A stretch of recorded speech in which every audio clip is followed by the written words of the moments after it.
kind of walk us through, to your knowledge, what happened as far as this vandalism? Well, this morning we got the call. Last night the field was being used for the Fairfield American team to practice on.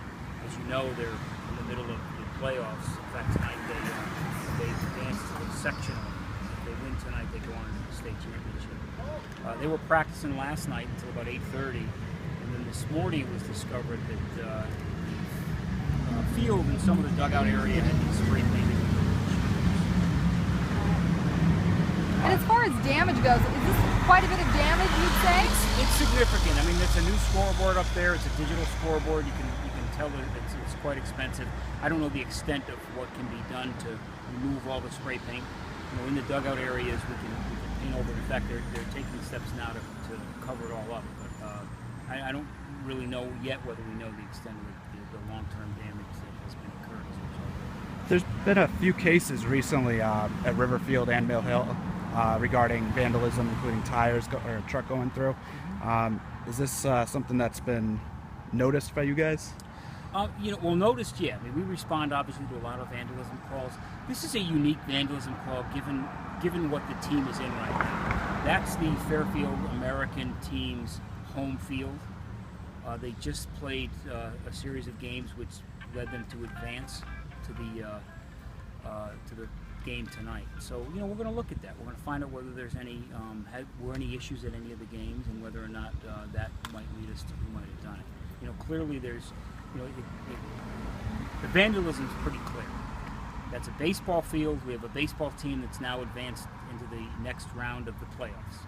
Obviously, somebody believes, given the words cheater, that they did so and they shouldn't have.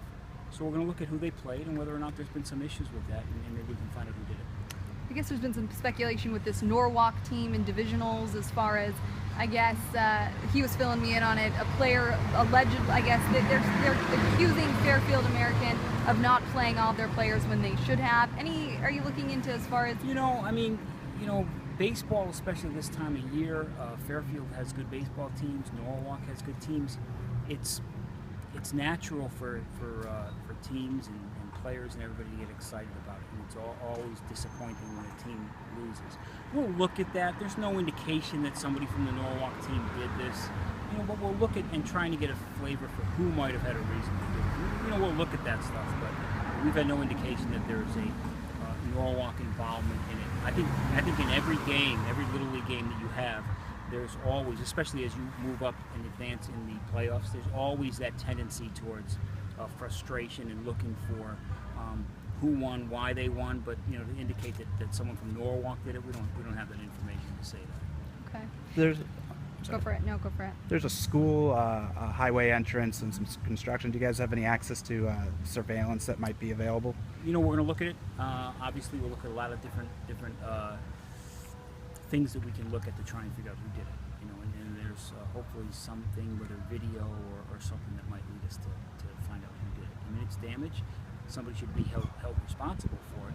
Maybe a little difficult, but we're certainly going to look at trying to determine who might have done it. Any idea, is it too early to say you think this may be a teenager or a child or an adult? Is that too early to tell what? I don't know. Obviously, I think the motivation focuses on our team or the Fairfield American team advancing in the playoffs. The timing is there, the word cheater's there, everything's there to indicate that this has something to do with the American team advancing in the playoffs. Now, who did it and why they did it are still up for grabs. Have you seen something like this before?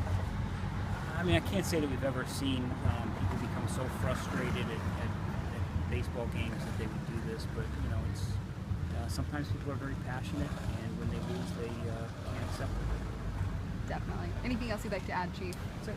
No, as far as it goes, I know this happened just this morning, but no leads, suspects. Well, here's the thing. This is something that was probably done by one or more people. Well, wait a minute, let me back up. It's obviously done by one person. So somebody out there knows who did this.